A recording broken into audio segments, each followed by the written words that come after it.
Thank you all for joining us for Marie Selby Botanical Gardens Historical Briefing. I'm Marlo Turner, the Vice President and Chief Advancement Officer. I oversee our fundraising and our membership programs, so thank you for your continued support of Selby Gardens. Today's program is the Palmer family's love of Tiffany. Again, if you do have questions, we'll take several breaks. Please submit your questions using the chat function at the bottom of your screen. I would now like to introduce my good friend, John McCarthy, our Vice President of Regional History. Thank you, John, for today's program. Thank you, Marlo. I appreciate you co-hosting with me today.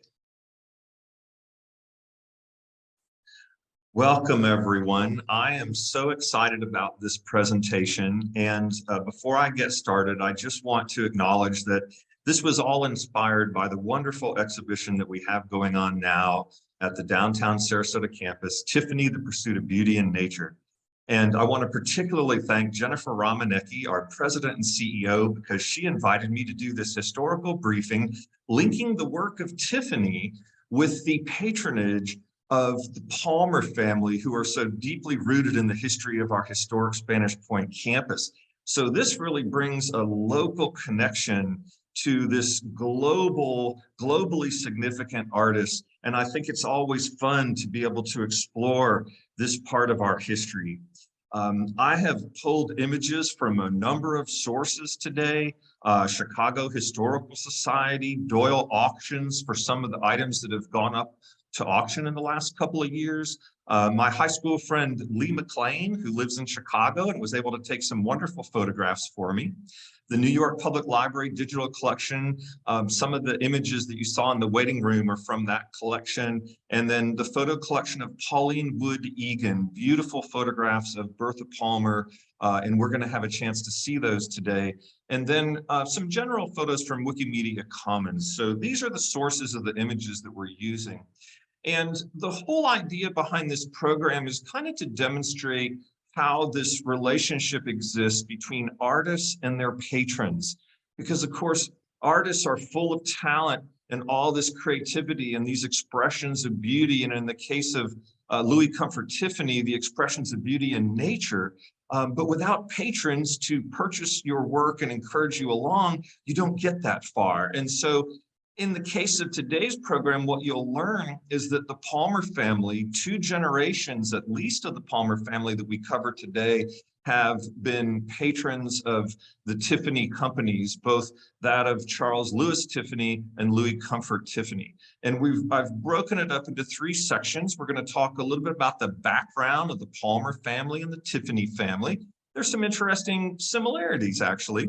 We're going to look at jewelry and accessories, and then we're going to look at some architectural masterpieces in Chicago that are directly connected to Bertha Palmer and created by Louis Comfort Tiffany's. So let's get started with a little bit of background on the families themselves. And we'll start with Potter Palmer. And he was born in New York in 1826. His parents were Rebecca Potter and Benjamin. So you see her maiden name is his first name, and that's the origin of his first name, Potter Palmer. He was a store clerk at the age of 13. And this is one of the similarities you'll see with Charles Louis Tiffany. And then he founded a company called Potter Palmer and Company, which was a dry goods store after he moved to Chicago in 1852. So, you know, Chicago in 1852 is just really a young Western city, as they called it at the time. They didn't even call it the Midwest then, they called it a Western city. And he added partners over 10 years later, Marshall Field and Levi Leiter. And this is important because most people, when they think of Potter Palmer, they think of the Chicago, the Palmer House in Chicago as a hotel, and they don't realize that he started what is now known as Marshall Field and Company.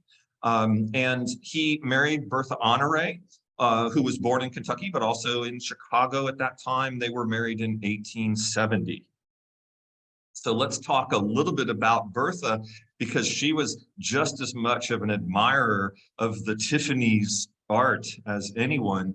Again, she was born in Kentucky. Her parents were Elizabeth Carr and Henry Hamilton Honore. Her ancestors in the Honore family were French aristocracy. And so she always had an interest in anything French.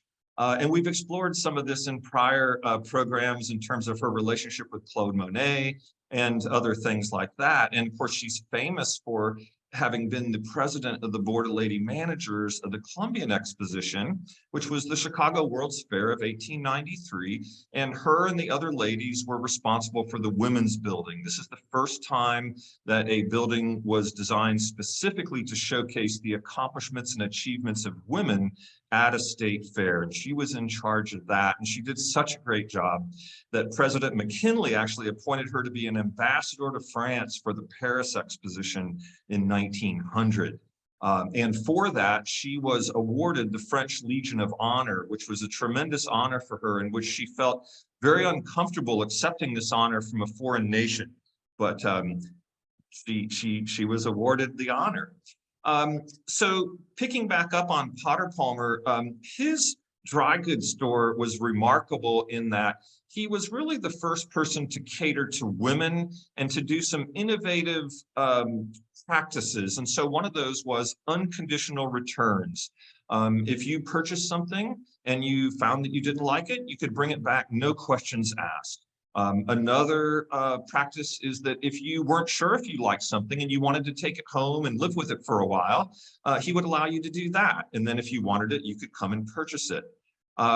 He also instituted home delivery. So this is kind of amazing because we're talking about the 1850s, you know, and so this was really the beginning of what we would call the modern retailing that we see today, but it all started with Potter Palmer. And then something too is that he foresaw challenges facing the country at the onset of the American Civil War. And so he hoarded cotton and wool goods, and he filled warehouses with it so that he knew what would be needed to sell in these coming years. And so Tiffany did something kind of similar, which we'll talk on in a moment. And again, just to, you know, kind of solidify it, he sold to his partners, and his dry goods store ultimately became Marshall Field's. But what he's kind of most famous for is the Palmer House Hotel. And there were 3 of them. There was the first one that he built in 1870, which very shortly was consumed by the Great Chicago Fire. And he immediately began construction of a new hotel right across the street from the one that had burned. And he was dedicated to making this a fireproof motel. And so this new fireproof hotel opened in 1873. Now, and it welcomed people from all over the world, and everyone famous that came to Chicago stayed there. And this hotel endured until the 1920s, when it was replaced by the 3rd version of that, which we'll talk about a little bit later. I think it's also important to realize that Potter Palmer was a patron of the arts from the very beginning. He had been a supporter of the Chicago Academy of Design, which ultimately became the Art Institute of Chicago. And it's the Art Institute of Chicago that was received donations from the Palmer family of many of Bertha Palmer's Impressionist artworks. And so her Impressionist art forms the nucleus of the Impressionist art that's there at the Art Institute of Chicago. So it's important that we also talk just a moment about Bertha and Potter Palmer's sons. They had 2 sons, Honore Palmer and Potter Palmer Jr. Honore was born in 1874. He married Grace Brown. He was an officer at the Sarasota Venice Company, which was Bertha Palmer's company that was associated with all of the development kind of outside of downtown Sarasota. And that included from Venice all the way up to Bee Ridge. Later in the 1920s, he was an officer at the Palmer National Bank in Sarasota, but his passion was raising Santa Gertrude cattle, which he and his wife did for many years here in Sarasota. Potter Palmer Jr. was born a year after Honore in 1875. He married Pauline Colsott. He was actually the manager of the Palmer House in Chicago. So After Bertha passed away in 1918, Honore spent more time in Sarasota and Potter Palmer Jr. spent more time in Chicago. He was the director of the First National Bank of Chicago. So you see Honore was here running the Palmer Bank, and then Potter Palmer was a director on the First National Bank of Chicago. And he was also president of the Art Institute of Chicago, a multi-generational support from the Palmer family of that Art Institute. And so later in the program, when we talk about some of the architectural work that Louis Comfort Tiffany did for the Palmers, it was done for Honore and Potter Palmer. So let's talk about Charles Louis Tiffany for a moment, because I think one of the things that I've overheard as people have enjoyed the exhibition is trying to kind of sort out, well, what about the Tiffany and Company jewelry versus all this stained glass art and art mosaics and bronze and all this? So let's talk about Charles Louis Tiffany. He was born in Connecticut in 1812. He actually died in 1902, the same year that Potter Palmer did. His presidents were Chloe Draper and Comfort Tiffany. So here you see the first name of his father becoming then the middle name of his son. And then he managed a general store at the age of 15. So similar background to Potter Palmer, having gotten in at a very early age, managing a store. And then he founded the first fancy goods store in New York City in 1837 with his partner, John Young. And again, focused on women and focused on luxuries. And he ended up marrying his partner's wife, and they had 6 children, including Louis Comfort Tiffany. So he was an innovator in retail as well, just like Potter Palmer. He published the first retail catalog in 1845. So this is amazing. But one of the things that he did was, just like Potter Palmer kind of foreseeing issues with the American Civil War, he was watching some real unrest that was occurring in Europe in the 1840s. And so there were a lot of the French royalty and nobility that were trying to get out of France. And in order to do so, they needed to sell their jewels, their family jewels. And so he was buying them up as much as he could in the 1840s, which kind of put him into a unique situation of being able to market amazing quality jewels and jewelry. And this was also at the very same time that he got into silver work. And so Tiffany and Company now is known for jewelry and silver. And this all dates back to the 1840s. He actually also introduced the standard for using sterling silver marks into America. Of course, this was very common in the UK, but it wasn't something, there was no standard here in America for silver back then. A lot of the silver was coin silver, which had various degrees of percentages of silver. So you really didn't know what you were getting. But in 1851, he kind of revolutionized that. And at the same time, he opened a shop in Paris. So things had settled down a little bit by 1850 there in Europe, and now he's selling back to people some of the jewels that he had acquired. And the image here that we're seeing is Charles Tiffany on the left, and you see some of the wonderful silver work that he had for sale here in the retail store at that time. The company was rebranded as Tiffany and Company in 1853. That was 170 years ago. So this is a brand that's been strong and it's been associated with luxury and beauty for 170 years. And just the same way that Potter Palmer saw that the American Civil War was going to upset his business model, Tiffany changed from jewelry and silverware to manufacturing weapons, swords, medallions, and what he saw was going to be needed during the war effort. And then right after the close of the American Civil War, he opened a store in London. So now he's got New York, he's got Paris, he's got London. He was awarded the French Legion of Honor, the same award that was given to Bertha Palmer after the Paris Expo of 1900. He received it in 1878. And in the 1880s, again, because of unrest in Europe and in France in particular, a lot of the royal jewels went up for sale. And when they went to auction, he purchased 25 of the 69 lots that were offered. And this was just at the right time for a number of his American customers, including the Palmers. And just like Potter Palmer, where Potter Palmer supported the Art Institute of Chicago, Charles Tiffany was a patron of the Metropolitan Museum of Art in New York and a founder of the New York Society of Fine Arts. And so I think it's interesting that these two powerhouses of industry, both starting in the retail, one staying there, but then innovating so much, and then Potter Palmer branching off after a 3-year trip to Europe after he sold out to Marshall Fields.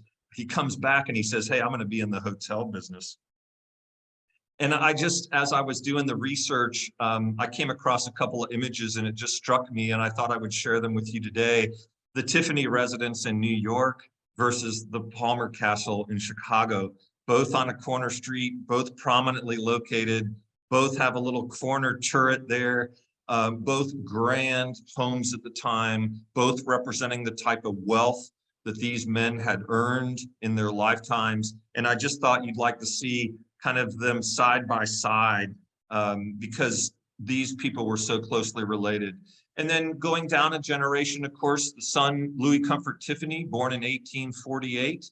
And he was trained as a painter. I think many of you that have come to the exhibition may have learned that for the very first time, because we actually have a painting by Louis Comfort Tiffany on exhibit now to tell that whole story of the development of his artistic abilities. And he trained under, had the opportunity in New Jersey to train with the Hudson River School artists, George Inness, Samuel Coleman, and also a French painter named Léon Belly. And so he was very much influenced by what was going on at that time, which were new movements and influencing other artists as well. But on a trip to Europe, he went to museums in Italy where he saw early Roman glass, stained glass, and early Syrian glass. And this really is one of the things that got him interested in the glass work. He comes back in 1875, he begins working, and he worked in a couple of different Brooklyn glass studios, sometimes working alongside people that he would later partner with. And in 1879, he formed Louis Comfort Tiffany and Associated American Artists. And his partners were Candace Wheeler, Samuel Coleman, who'd been one of his teachers years earlier, and Lockwood DeForest. Now, I should mention, we're excited about having, a piece of the exhibition downtown about Clara Driscoll and the Tiffany girls, because this fairly recent discovery that much of the design work and much of the production of the items that are quintessentially Louis Comfort Tiffany come from Clara Driscoll and her other workers there. But Candace Wheeler was another designer who was associated with Tiffany back in 1879. So we're going to speak of another woman too who was a designer. So Tiffany really understood the value of having female designers working with him to create amazing works of art. Now, he was a painter, he did glass, but did you know he did entire interiors and working with his partners? And so 1881, his really largest, earliest work was the interior of the Mark Twain House. That led to the opportunity to redesign the White House for President Chester Arthur. And the work that he did for Chester Arthur was unfortunately reversed, I think around 1901, by Theodore Roosevelt, who felt that he needed to return the White House back to the federal style. But at any rate, at least the White House had a little twist of Tiffany there for a number of years. And then in 1885, formed Tiffany Glass Company. And frankly, you can get lost in the history of all the different names of the companies and the permutations. But basically, this is what became Tiffany Studios. In researching Tiffany's background, I also learned that he was inspired by the French glass artist Émile Gallet. And this is really what got him thinking about new ways of doing glass. On the one hand, he's seeing this ancient Roman and Syrian art, and then he's seeing what Gallet is doing in France. And in 1893, Tiffany coins this term favril, which is an adaptation of Old French and Old English, actually both, of a term meaning hand wrought or handmade. And this Favril glass he then received a patent for. And, this is the iridescent glass that is so closely associated with Tiffany that kind of changed everything, and kind of set the tone for a change from, while a lot of this is blown glass, but also allowed then the copper foil technique, which is used on the lamps. So just a few more things. In 1898 is what I found was the first copper foil shades by Clara Driscoll. And just to be clear about this, we're going to look later at some lamp shades that Louis Comfort Tiffany made that were blown glass. But the copper foil is the technique that was used to use all the small pieces of glass in a lampshade, for instance, and have all those colors be different pieces of glass, not painted on like most of the other lamp makers in the arts and crafts movement at this same time period. For instance, they had glass globes and then they painted on them, but he was all about having the color in the glass itself. And the copper foil technique allowed there to be far less lead. So you didn't have these super wide borders between all the little glass pieces. You had narrow borders. So this is how that was made. And then in 1902, his father passed away. He became the first design director at Tiffany and Company. And also it was in 1902 that he coined the term Tiffany Studios. So he's kind of got one foot in Tiffany Studios. He's got one foot as design director for Tiffany and Company. And then he's fully focused also on his amazing home, Laurelton Hall. And so this is just kind of background on these folks. Now, the whole point, of course, is that here's the connection. We have two generations of Tiffany kind of serving two different generations of the Palmer family. So we've got pearls, jewels, and diamond jewelry for Bertha from Tiffany and Company. We've got commemorative items from the 1893 Columbian Exposition that we're going to check out in a couple of minutes. And then with Louis Comfort Tiffany, we've got the early blown glass chandeliers for Bertha's castle that was built in the 1880s, and then architectural bronze for the third Palmer house that was built by Potter Palmer Jr. and Honore Palmer. So that's what we're going to look at today. But right now, we're going to pause for questions. And this is a little advertisement for Tiffany Studios. And I love this advertisement because it shows both types of globes. It shows blown glass lampshades, and it also shows the copper foil technique. So the one at the top with all the bits and pieces of glass, and the one directly below it are the copper foil, and then the ones to the right-hand side are the blown glass. So this kind of shows both. But with that, Marlo, do we have any questions that have come in? So as a reminder, please use the chat function at the bottom of your screen to submit your questions. I do have a couple right now.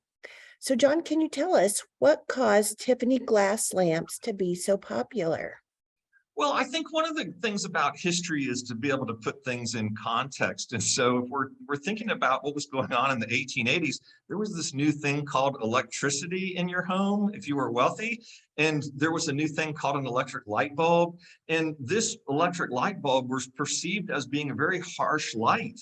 And so not only did you need to cover it a little bit more than what you had to cover candlelight, but also it allowed the colors to shine through in a way that no one could have imagined, where you're basically creating, if you will, an artistic performance every time you turn on that electric light because of all these colors. And depending upon how you look at it, the daffodils, the dragonflies, all these different things. And so I think it was really the advent of the light bulb coming along at the same time that, he was working with this glass that created this perfect combination.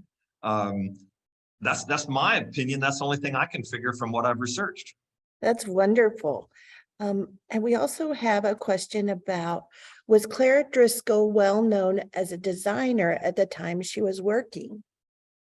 Well, she certainly was by Tiffany. And, she started working with Tiffany pretty early on, 1889. And then he had a rule that none of the women that worked for him could be married. So she got married and she left. And then she ended up coming back and working again. But I think that the research on Clara Driscoll has been fairly recent. It's another one of those kind of hidden figures type of things where the more you find, the more you realize that women were involved. And again, I think the important thing to me is to realize that she was not the only woman that Louis Comfort Tiffany had in a leadership role in his studios, which I think is also, part of his success.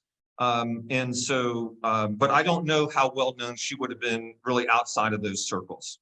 All right. And then what happened to Chester Arthur's White House items when the White House was redone by Roosevelt? I read that a couple of weeks ago and now I've forgotten, but I think some of them were saved, others were not, as the case in many situations.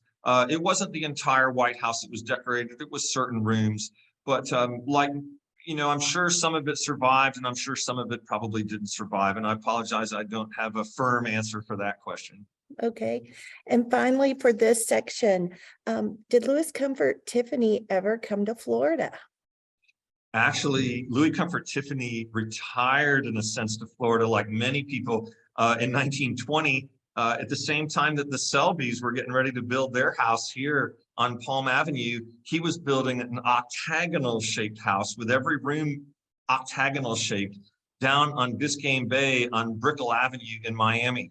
And he vacationed there, or wintered there, if you will, until he passed away in 1933. So he had about 13 years and winters in Florida, and his sister lived down the street, as I understand it. So yeah, he was a Florida guy, but East Coast, not West Coast. Do you have time for one more question, John, before we move on? Sure. Okay. Where's Laurelton Hall, and are there other Tiffany house interiors that could be open to the public?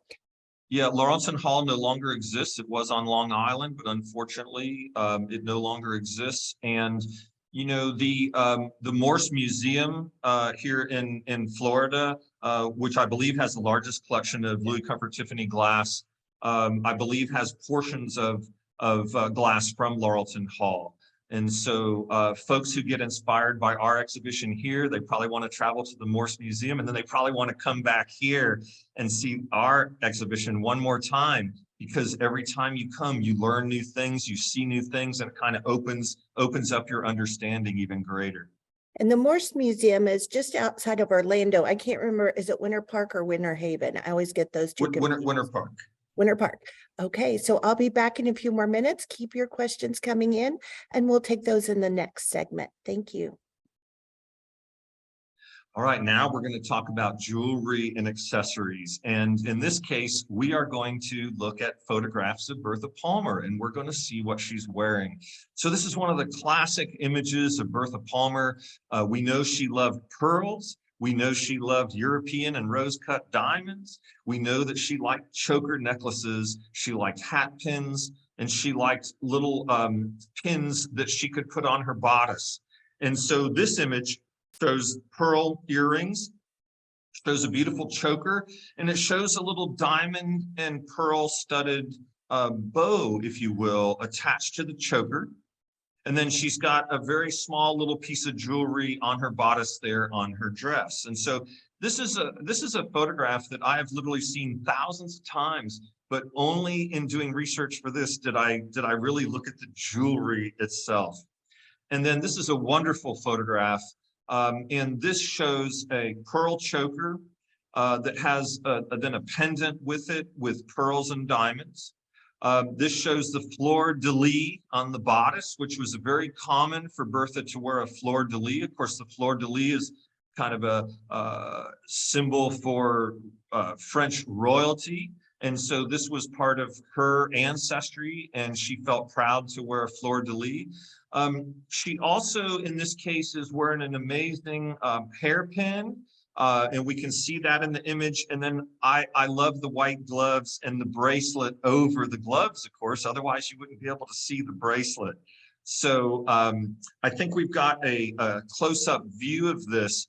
And some of you are now seeing the pearls in the hat pin look a little different, don't they? And so while I don't have documentation of this, just looking at them, they appear to be black pearls, and black pearls come from one source, and that's Tahiti and French Polynesia. And they're very valuable. And this would have been the type of thing that would have been new and different and expensive. and something that she would have wanted to have. And so again, don't have documentation on that, but clearly these are unique pearls. And just in looking at the history behind them, I think it's very appropriate that she would have had them. So then this photograph shows one of her very elaborate pearl necklaces. This was a very long strand of pearls. It was wrapped around several times. She's also here wearing one of her tiaras. She has the earrings. In this particular image, you can see she has 3 pins on her bodice, one in the center and then 2 off to the side. And so the fleur-de-lis in the center, and then there's a star on the left, and it's hard to see the one on the right. It appears that, again, she has gloves on this time, and it's hard to see any jewelry there. I think we have another image of this one. And so again, you see the pearls that she loves so much. You can get a much better view of her pins that she's wearing on her dress, the earrings, and the diamond studded tiara. Here's another image with a very unique choker necklace, large pearls, large diamonds, and she loved the choker necklaces, and it seems like the larger they were, the better. Here again, she's matched that up with matching pearl earrings, and it appears that she just has 1 pin in the center of her dress in this particular image. And then this is one that shows off a hairpin. She often would wear pins in her hair or in her hats. And then you see a very nice piece of jewelry here in the necklace. Hard to say what that stone is, but obviously it's a colorful jewel of some sort. And it probably matches the one up in the hat pin itself. She's wearing the pearl earrings that we've seen on almost every image. I just thought this was an interesting headline in the Chicago newspaper. Is Mrs. Potter Palmer the only American woman who knows how to spend a fortune? And then this is the famous oil painting by Anders Zorn, a Swedish artist. And it shows Bertha in this wonderful gown. It shows her scepter, her tiara, again, the pins on her dress, and we'll take a little closer look. This is just a remarkably beautiful painting, and for years this was hung at the Palmer House in Chicago, almost as a welcome to everyone that would come there to visit.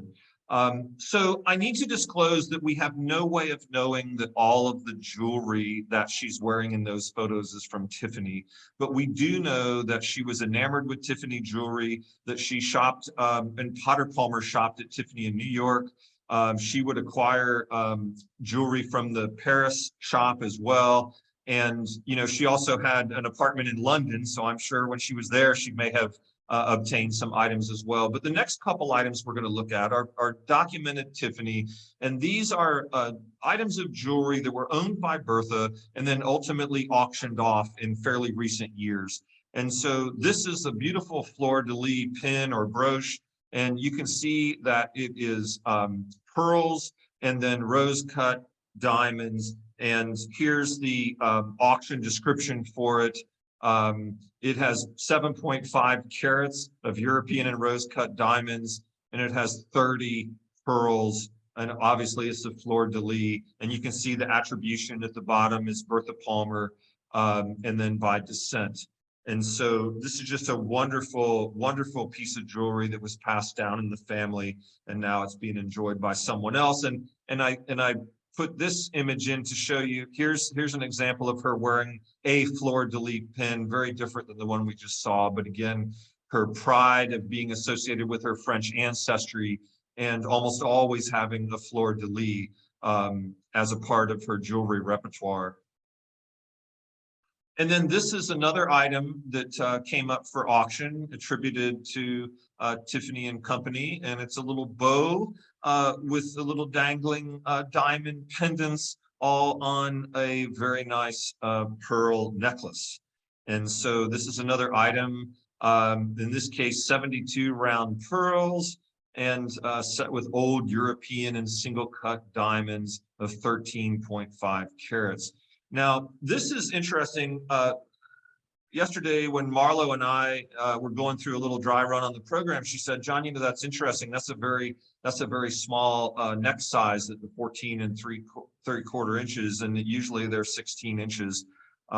Now, the other thing that I'll mention is it says here the clasp is circa 1915. So this is the amount of research that the experts do on this jewelry.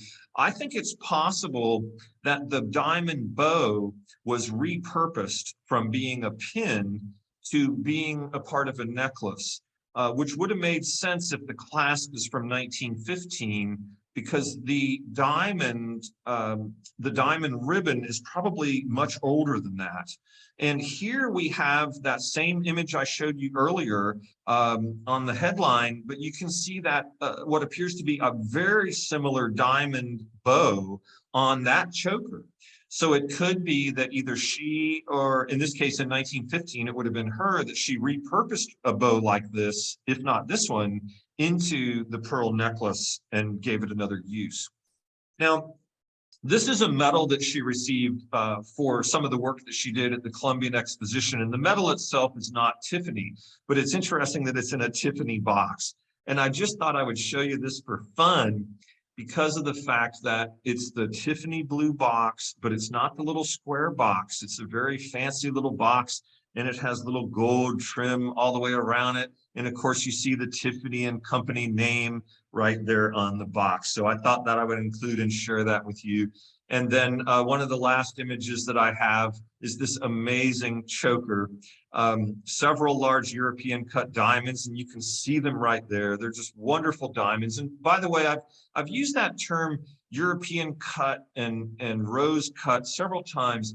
A rose cut diamond has fewer facets than what we're used to seeing in a modern diamond, and it's kind of cut on a hexagonal. And when you look at it, it looks like a little miniature rose flower. And that's why that's called a rose cut diamond. And then the European cut diamonds, again, fewer facets cut, especially on the underside of the diamond versus the way it's done today, where today they'll put a lot of facets on the bottom to make it more brilliant. But these diamonds got their brilliance from just the purity and the wonderfulness of them as they were. So this item is often attributed to Tiffany, but I don't have enough corroborating evidence to guarantee that it is, but it is so similar to what Tiffany was selling. And it is such probably a 95% chance that this came from Tiffany as well, and most likely from the Paris shop, being all this European cut diamonds, which could have been the repurposed jewels that I spoke about earlier, where, you know, Charles Tiffany had purchased all these jewels back in the 1840s and again in the 1880s. And it was really, if you think about Bertha and Potter Palmer getting married in 1871, and then him wanting to shower her with gifts and jewelry and whatever she wanted. In fact, you know, there's a story that's told, and it's written up in many of the books about Bertha Palmer, that, you know, they were at a party one night and Potter Palmer standing there talking to a friend of his, and Bertha walks by and he goes, "There goes $250,000 worth of jewelry." And he was so proud of that he was in a position to give his bride what really she so wanted, and that she was so proud to display it to society. And so now I want to talk about some of the commemorative items that were associated with the Columbian Exposition, and particularly the Women's Building, and how Tiffany and Company helped her with that as well. And so this is kind of an overview of the Chicago World's Fair, the Columbian Exposition. It celebrated, you know, the anniversary of Christopher Columbus's discovery of America. And Tiffany and Company was a big exhibitor there. This is their exhibition right next door to Gorham. And but what we're interested in is the Women's Building. And here's a little postal card of the Women's Building. And of course, I mentioned earlier, Bertha was the president of the Board of Lady Managers. And the Board of Lady Managers hired a woman named Sophia Hayden to design the Women's Building. And believe it or not, the Women's Building was the first building built for the expo. The women were far ahead of the men, and they got that built. And Bertha's in Europe, and she is going out talking to everyone she can to encourage them to bring the accomplishments and achievements of women from their countries to exhibit here. And she hired Candace Thurber Wheeler. Now, this is the woman who was one of the original partners with Louis Comfort Tiffany back when he first created Louis Comfort Tiffany and Associated American Artists. So she had been associated with Tiffany for a long time, but Bertha Palmer hired her to design the interior of the women's building. And so here's a look at the interior.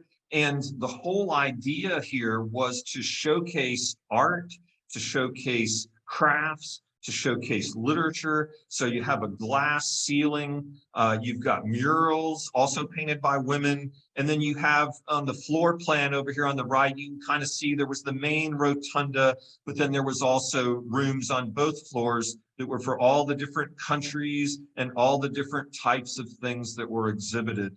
And so I had no idea when I started doing this research. I mean, I knew that Bertha had Tiffany jewelry, and I suspected that Tiffany would have had a role in the castle, but I had no idea that, you know, Bertha was hiring these women who had worked with Tiffany to do other things to help her implement the women's building at the Columbian Exposition.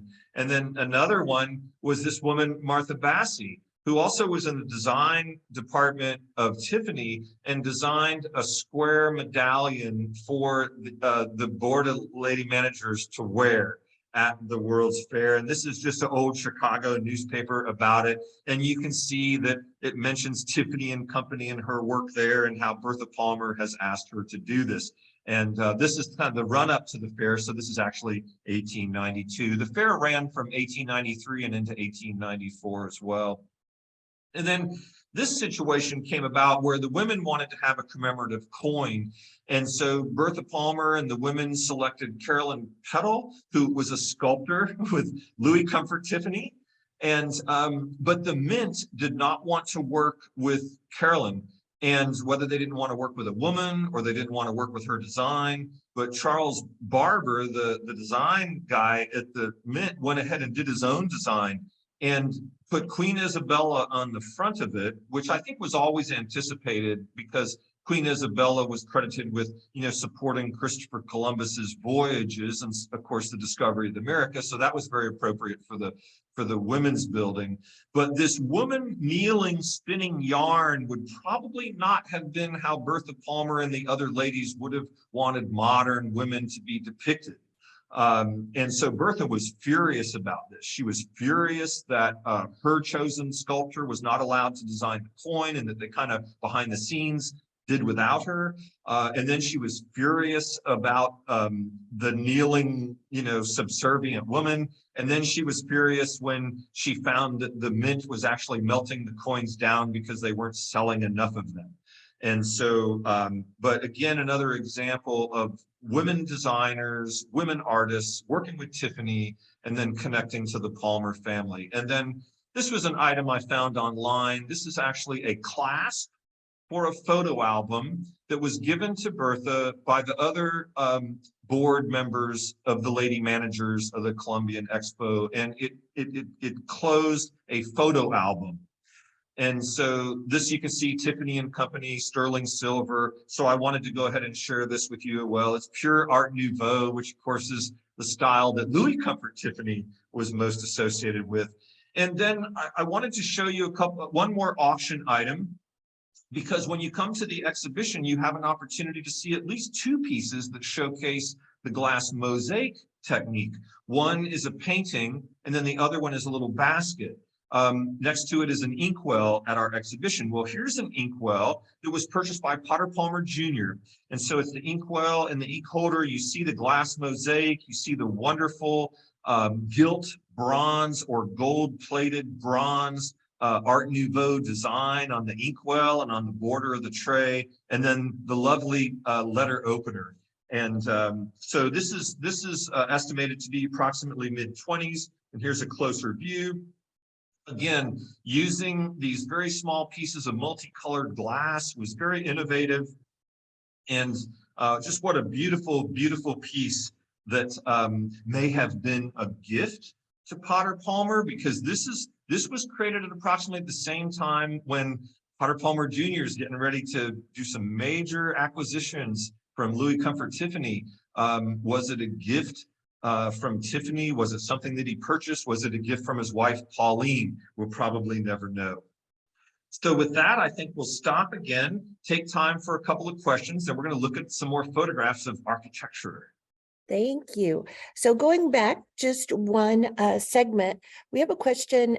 Is the current interior of the Mark Twain house the original work of Mr. Tiffany? I do not know. Okay, so again, remember, if you do have questions, enter those into our chat function at the bottom of the screen.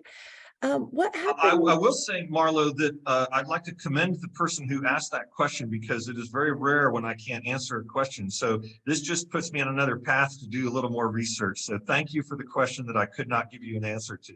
They got a gold star, Stump John McCarthy Day. So John, here's one I hope you can answer. What became of Bertha's jewelry? You said some of it went to auction, as we saw, but what else happened? Well, upon her death in 1918, first of all, some of the jewelry was still in Paris, because at the onset of World War I, she had made arrangements with Tiffany and Company to have all of her Paris jewelry put into their vault, where it stayed throughout the war. And she never made it back to Europe. So there was all the jewelry that was in the Tiffany vault in Paris, and then there was all her jewelry here.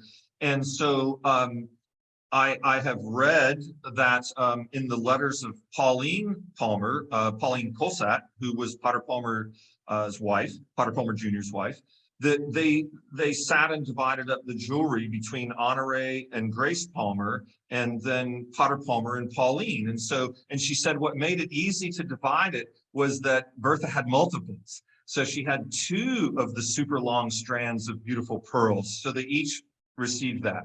She had more than one tiara. She had more than one of everything. And so as they were going through, taking turns, picking what they wanted, they were able to kind of satisfy everyone's needs, because both sides got many of the same types of things. And so from there, these jewelry items would have passed further down in the Palmer family.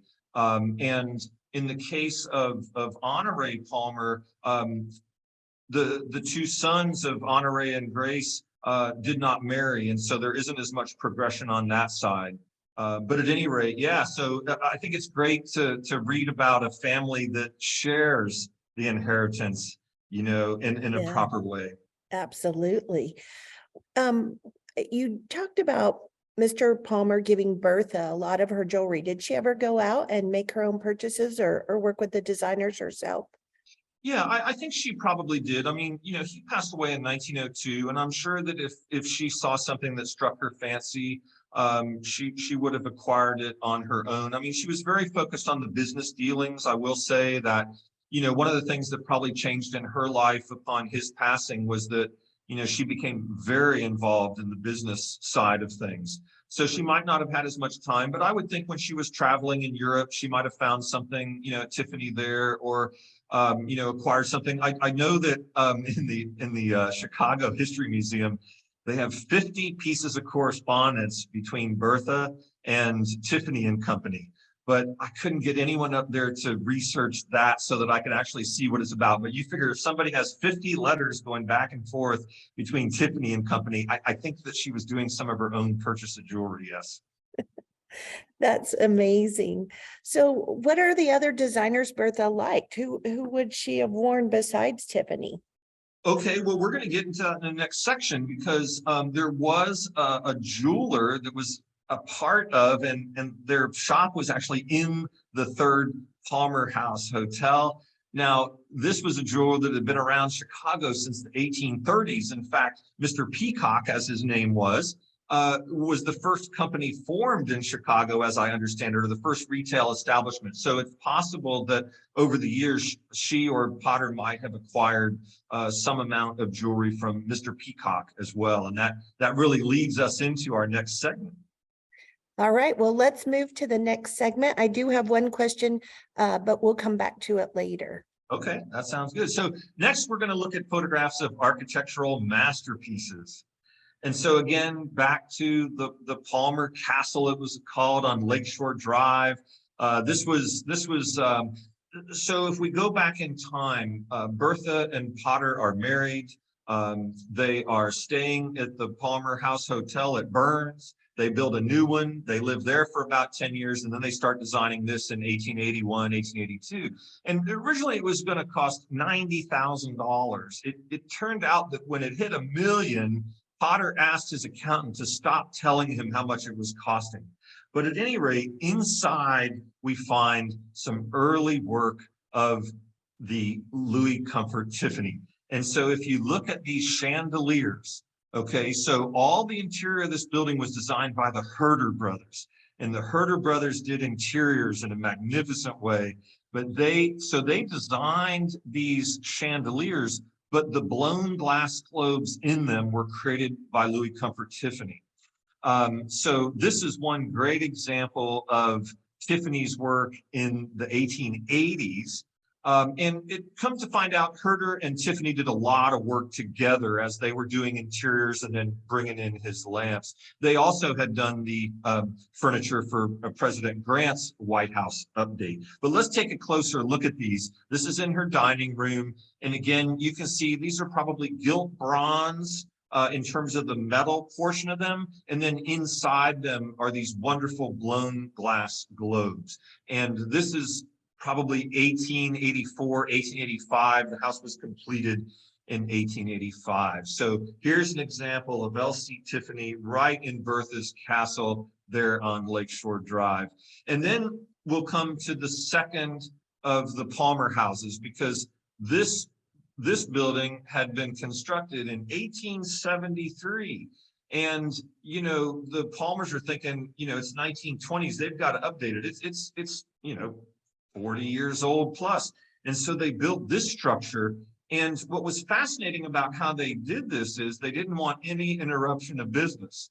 So they created a lobby and a dining area in the middle of their new building, which was off to the side of the existing building. And then they built a new wing over on the other side. And then when that wing was done, they tore down the original building and built the next one. But in the middle was their lobby and their dining room. And so I talked to my high school friend, Lee McLean, who lives in Chicago, into going and taking some photographs for me. So here's the Palmer House Hotel today on the outside. And as you approach, you find the doors that at one time provided the entrance into Mr. Peacock's jewelry shop that was in the corner of the Palmer House Hotel. And these peacock doors were created by Louis Comfort Tiffany. They are solid bronze. They are gilt. They each weigh about 1,000 pounds, and they're still there today as demonstrated by these modern photographs that were taken just about a month ago. But look at these gorgeous peacocks. There's peacocks on the doors. There's peacock above. The guy's name is Peacock. Louis Comfort Tiffany loves peacocks. I mean, it's kind of all coming together here at the Palmer House Hotel. And this is a sketch from a newspaper item from the 1920s showing C.D. Peacock there at the corner. This is the Palmer House Hotel that we're looking at. Right in the middle, you can see those double doors we were just looking at. And then if you look at the corner of the building, you see these medallions that are hanging down. And they're all still there too. This is just a little close-up view again of one of the doors. You see some beautiful bronze work as well above the doors. And then these are the bronze gilt medallions that are on the corners of the building and on all of these columns. So here's the interior view of one of the sets of peacock doors. So you had two peacock doors coming from the outside into one portion of the jewelry store, and you had peacock door inside from the lobby into the jewelry shop. And the jewelry, Peacocks is no longer there at this particular location. They're still in Chicago.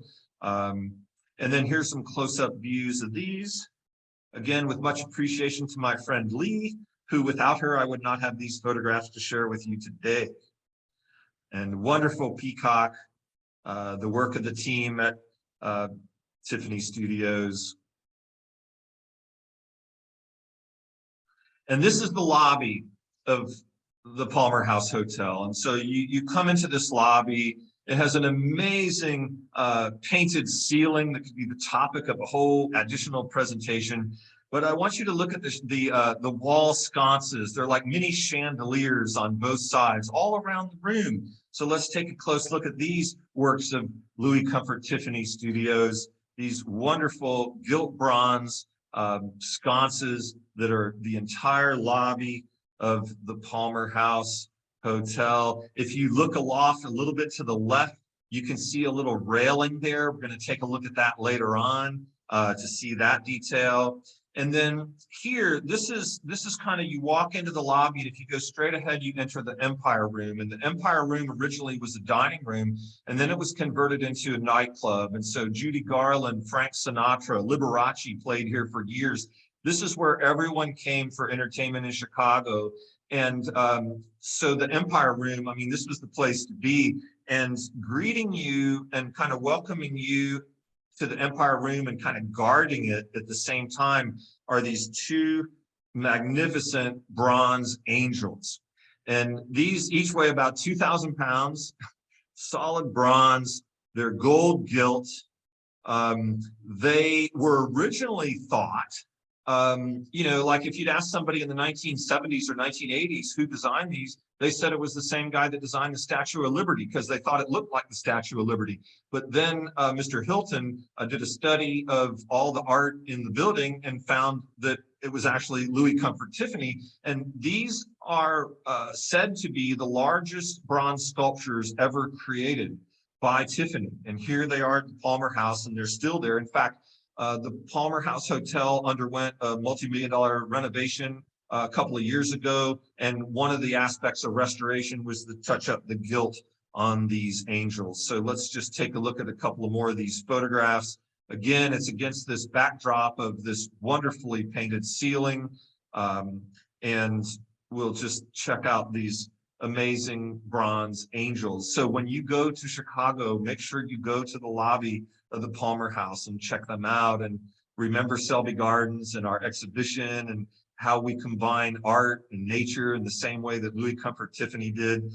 Here's just another shot of how they kind of guard the entrance to the Empire Room. Everyone that comes into the lobby sees them, and they're just such an amazing example of, in this case, almost an Art Deco, you know, extension of the Art Nouveau.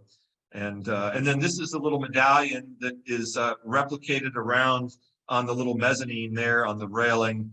And so that kind of brings us to the end of the presentation. Open it up for more questions, but I hope you see that there was just this tremendous relationship between Bertha Palmer, who, you know, was the founder of our historic Spanish Point campus, and, you know, both generations of the Tiffany family, including the ladies who designed and worked with Tiffany, who did all those nice things for the Columbian Exposition. So I didn't think I was going to find so much when I started out. That's why I really appreciate it when I have the opportunity to do these programs and do a little research and try to bring a little more texture to the story beyond what I already knew. And then, so Marlo, let's open it up for some questions. We've got a couple of minutes.